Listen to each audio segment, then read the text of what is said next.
2 months after being launched, it's now being revealed that 800,000 Kenyans have defaulted on the government-sponsored loan, the Hustler Fund. Number one.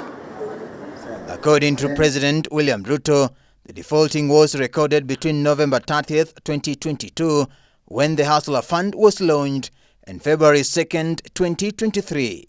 18 million Kenyans have opted into the Hustler Fund, 15 million have borrowed, 14.2 million Kenyans are servicing their loans regularly.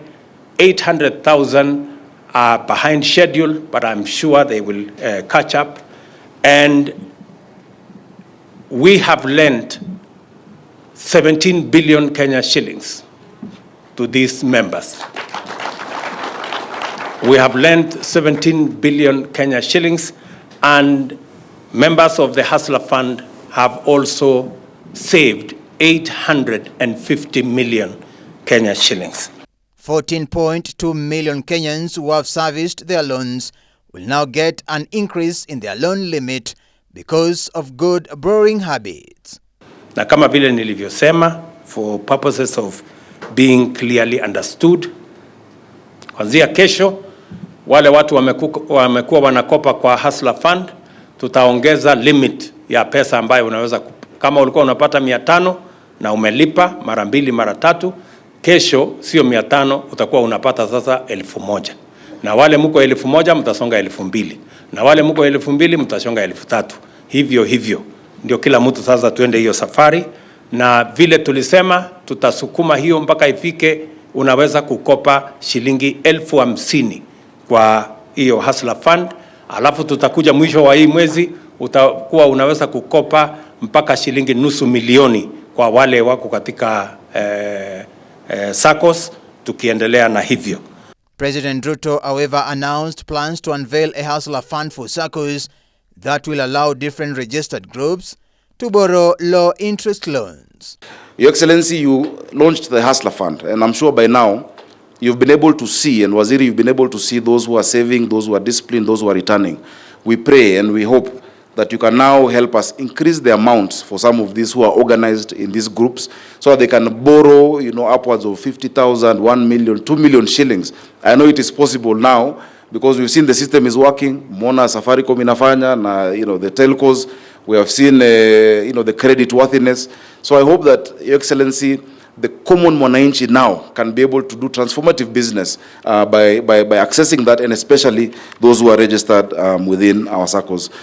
End of this month, again as I promised, we are going to launch the Hustler Fund, now the microcredit,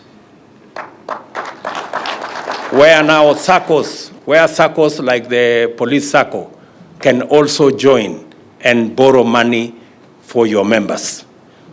People in chamas, people in cooperatives, people in groups can also benefit from the Hustler Fund.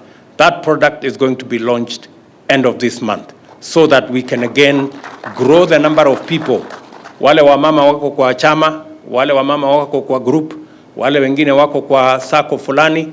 Kuanzia mwisho wa mwezi huu, sasa tutakuwa na product ya pili, ambayo itakuwa ni product ya watu wako kwa vyama, wako kwa groups, wako kwa Sacco, pia waweze kufaidika na pesa ambayo iko na riba ya chini, ndio tuweze kusaidia watu wengi waweze kupata pesa ya kuendesha biashara zao. Kenyans have saved up to 850 million shillings in the past 2 months, with the government targeting to have 1 billion shillings in savings after 2.5 months. We are now building a pool of savings. Like you have built 28 billion shillings in 50 years, we will catch up with you very soon. Because we are almost 1 billion shillings and it's not yet 3 months. I am sure in 2.5 months we will reach 1 billion shillings, and therefore we will catch up with you very soon. So we want to build the sense of savings in Kenya, because development, investment is a function of savings. If we don't save, we cannot borrow. The reason why Police Sacco is lending is because there are people saving. Ruto was speaking during the 50th anniversary celebrations of the Kenya Police Sacco in Nairobi. Davis Mberia, Ibra News. With the aim of mobilizing savings and providing affordable community.